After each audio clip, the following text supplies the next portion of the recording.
మేడిగడ్డ మరమ్మతులకు మరో గండం వచ్చి పడింది. మొత్తం బ్యారేజీ కింద పెద్ద అగాధం ఉన్నట్లుగా నీటిపారుదల శాఖ అధికారులు తేల్చారు.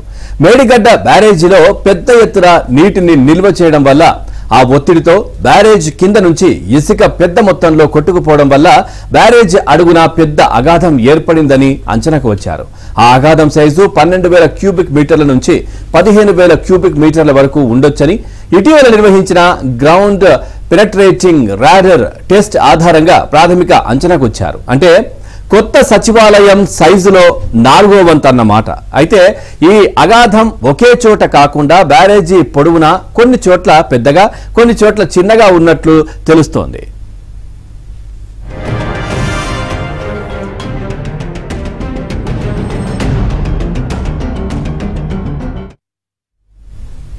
అగాధం పెద్దగా ఉన్న 7వ బ్లాక్ లో ప్రస్తుతం పియర్లు కుంగిపోయాయి. ఈ బ్లాక్ లోనే 16వ నెంబర్ గేటును తాజాగా పైకి ఎత్తడానికి నీటిపారుదల శాఖ ప్రయత్నించగా బ్యారేజీ కింద భూగర్భంలో నుంచి పెద్ద ఎత్తున శబ్దాలు ప్రకంపనలు వచ్చాయి. వెంటనే పనులు నిలిపివేశారు. జియోఫిజికల్ జియోటెక్నికల్ పరీక్షలు అగాధం ఉన్న విషయాన్ని ధృవీకరించిన నేపథ్యంలో టన్నుల కొద్దీ బరువు ఉన్న భారీ గేటును పైకి ఎత్తే సమయంలో పునాదులపై ఒత్తిడి పెరిగి బ్యారేజీ మరింత లోతుల్లోకి కుంగే ప్రమాదం ఉంది అని ఆందోళన వ్యక్తమవుతోంది. శబ్దాల నేపథ్యంలో అగాధాన్ని పూడ్చిన తర్వాతే గేట్లను పైకి ఎత్తే పనులు చేపట్టాలి అని నీటిపారుదల శాఖ నిర్ణయించింది. నిజానికి ఆనకట్టల భద్రత సంస్థ బ్యారేజీ కింద ఖాళీ ఉన్న విషయాన్ని ఎప్పుడూ ధృవీకరించింది. దాని తీవ్రత తాజా పరీక్షల్లో తెలుస్తోంది. గత ఏడాది అక్టోబర్ 21న 7వ నెంబర్ బ్లాక్ కుంగిన తర్వాత అక్కడి నుంచి నీటి లీకేజీని ఆపడానికి ఏకంగా 40,000 ఇసుక బస్తాలను ఖాళీలో వేశారు. తాజాగా 12,000 నుంచి 15,000 క్యూబిక్ మీటర్ల అగాధం ఉంది అనే అంచనాకు రావడం ఆందోళన కలిగించే పరిణామం.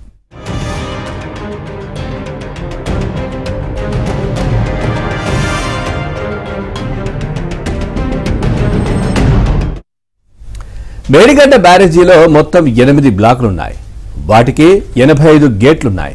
గతేడాది అక్టోబర్ 21న 7వ బ్లాక్ కుంగిన వెంటనే 77 గేట్లను ఎత్తి బ్యారేజీలో నిల్వ చేసిన నీటిని దిగువకు వదిలేశారు. 7వ బ్లాక్ కుంగడంతో 15వ నంబర్ నుంచి 22వ నంబర్ వరకు గేట్లు మొరాయించాయి. దాంతో అప్పట్లో ఈ గేట్లను ఎత్తలేకపోయారు. పిల్లర్లకు ఆ నిట్ట నిలువున పగుళ్లు కూడా రావడంతో వీటిని బలవంతంగా ఎత్తే ప్రయత్నము చేయలేదు. కేంద్ర జల వనరుల సంఘం మాజీ చైర్మన్ చంద్రశేఖర్ అయ్యర్ నేతృత్వంలో జాతీయ ఆనకట్టల భద్రతా సంస్థ నిపుణుల కమిటీ ఇటీవల కాళేశ్వరంపై సమర్పించిన మధ్యంతర నివేదికలో వర్షాకాలానికి ముందు నిర్వహించాల్సిన అత్యవసర మరమ్మతుల గురించి చెప్పింది.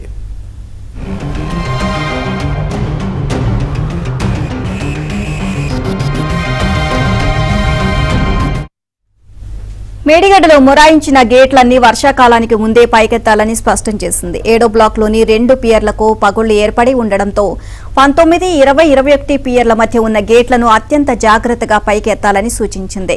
గేట్లను ఎత్తే క్రమంలో పునాదులపై ఒత్తిడి ఏర్పడకుండా ఇతర గేట్ల వద్ద క్రెయిన్లను ఏర్పాటు చేసి ఎత్తాలి అని సూచించింది. నిర్మాణ సంస్థ L&Tతో కలిసి నీటిపారుదల శాఖ అధికారులు ఈ నెల 17న 15వ నెంబర్ గేటును విజయవంతంగా పైకెత్తారు. 16వ నెంబర్ గేటును ఎత్తడానికి ప్రయత్నించగా శబ్దాలు ప్రకంపనలు రావడాన్ని అధికారులు గుర్తించారు.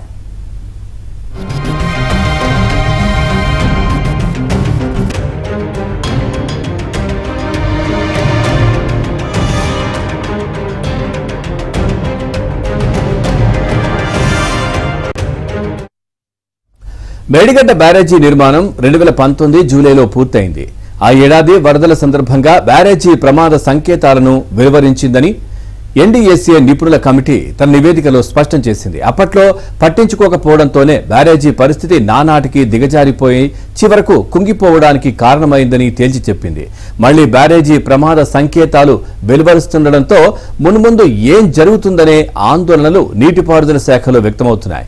అత్యవసర మరమ్మతులు నిర్వహించే సమయంలో అనుకోని ప్రమాదం సంభవిస్తే పెద్ద ఎత్తున ప్రాణనష్టం జరిగే అవకాశాలున్నాయని ఇంజనీర్లు భయపడుతున్నారు.